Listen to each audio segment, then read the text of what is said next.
హిందూ ధర్మం సనాతనమైనటువంటిది. అలాంటి సనాతనమైన హిందూ ధర్మానికి పట్టుకొమ్మల ఆలయాలు. అందుకే మొదట్లో ఈ ధర్మాన్ని దేశాన్ని దెబ్బతీయదలుచుకున్న వాళ్ళందరూ ఆలయాలను విధ్వంసాలు చేశారు. ఆలయంలో అనేక రకమైనటువంటి అక్రమాలు కూడా చేశారు. కానీ స్వాతంత్రం వచ్చిన తర్వాత వాటిని సవరించుకోవడం ఇప్పటికీ సాధ్యం కాలేదు. పైపెచ్చు హిందూ దేవాలయాల ఆదాయాలను తమ చేతిలో పెట్టుకున్న ప్రభుత్వాలు దేవాలయ నిర్వహణలో హిందువులకు స్వతంత్రత లేకుండా చేశారు.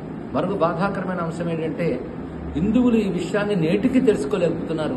ఈ విషయంలో ఏకం కాలేకపోతున్నారు. ఇప్పుడు అలా ఏకం కావాల్సిన తరుణం వచ్చింది. ఇప్పటికీ సమయం చాలా మించిపోయింది. ఇప్పుడే ఏకం కాలేకపోతే సనాతన ధర్మాన్ని మనల్ని మనం రక్షించుకోవడం. సనాతన ధర్మం బాగుంటేనే దేశం బాగుంటుందని గుర్తుపెట్టుకోవాలి.